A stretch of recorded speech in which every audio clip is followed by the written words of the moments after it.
Debjit, Mohun Bagan league shield champion হয়ে গেছে, এবার আইএসএল কাপ জয়ের অন্যতম দাবিদার। তবে মোহনবাগান থেকে 6জন ফুটবলার জাতীয় শিবিরে রয়েছে, তারা দুটো ম্যাচ খেলবে ব্যাক টু ব্যাক। এফসি গোয়ার কোচ মানালো মার্কুয়েজ, আবার জাতীয় দলের কোচও মানালো মার্কুয়েজ। অতীতে আমরা দেখেছি মোহনবাগান জাতীয় ক্যাম্পে যখনই গেছে বা ভারতীয় দলের হয়ে ম্যাচ খেলেছে, নিঃসন্দেহে এটা একটা স্বপ্নের বিষয় ফুটবলারদের কাছে, কিন্তু চোট পেয়ে ফিরতে হয়েছে, সেক্ষেত্রে সমস্যায় পড়তে হয়েছে মোহনবাগানকে।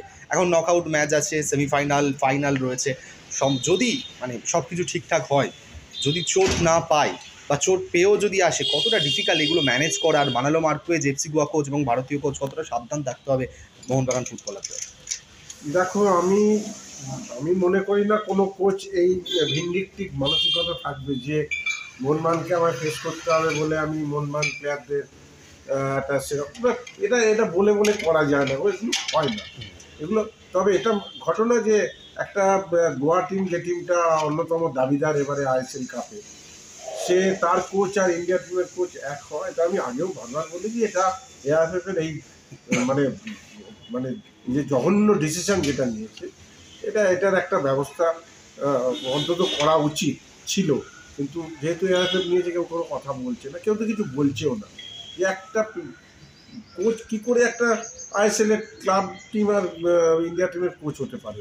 সেখানে নিজের প্লেয়ার রয়েছে, অপোনেন্টে আইএসএলে অপোনেন্ট টিমের প্লেয়ার রয়েছে, কার প্রতি কী মানসিকতা হবে, ফেয়ার জায়গায় ও থাকতে পারবে না, ও ক্লাবকেও জায়গা রাখবে, ক্লাবের প্লেয়ারদেরও সাপোর্ট করবে। এটা ঠিক হয়নি। এটা ব্যক্তিত্ব সংঘাত জায়গা রয়েছে। এটাকে এটা খুব নোংরা ব্যাপার। আমি এটা নিয়ে আমি তীব্র প্রতিবাদ করছি যে এআইএফএফ ইমিডিয়েট একটা ব্যবস্থা করা উচিত, যে কোনো একটা করা উচিত। কারণ এই কোচ ক্লাবের ছেলেদের সামলাবে না ইন্ডিয়া টিমের ছেলেদের সামলাবে, না ক্লাবের কোচিং দেখবে না ইন্ডিয়া টিমের। এটা কখনো হয় না। ও এত কোয়ালিটি লোন নেই, তাহলে সে ইন্ডিয়াতে আসতো না। তার যদি এতই কোয়ালিটি থাকতো, সে ইউরোপের বড় বড় ক্লাবে থাকতো। কোথাও জায়গা পায়নি বলে আজকে তারা এসছে, এখানে এসে ছড়ি ঘোরাচ্ছে আর যা খুশি তাই করছে, আর আমরাও তাদেরকে মাথায় তুলে নাচছি। এটা কখনো হতে পারে না। এতে মনমানের প্রবলেম হতেই পারে। কিন্তু একটা কথা বললো, প্লেয়াররা তো খেলতে চাইবে, ইন্ডিয়া টিমের খেলবে, নিশ্চয়ই খেলবে, যাবে। আশা করবো ওদের লাগবে না, ক্ষতি কারুর হবে না। সব ফ্রি মাইন্ডে এসে মনমান বাকি যে 3টে ম্যাচ থাকবে ফাইনাল নিয়ে আরামসে খেলতে পারবে। দেখো, ফুটবল যে body contact game, any time injury হতে পারে, সেটা কেউ বলতে পারে না, আবার নাও হতে পারে।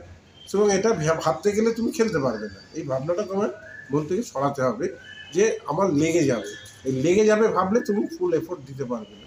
এটা আমার মনে হয় না প্লেয়ারটা পড়তে প্রফেশনাল, ওরা ওদের মতো ঠিক খেলে নেবে।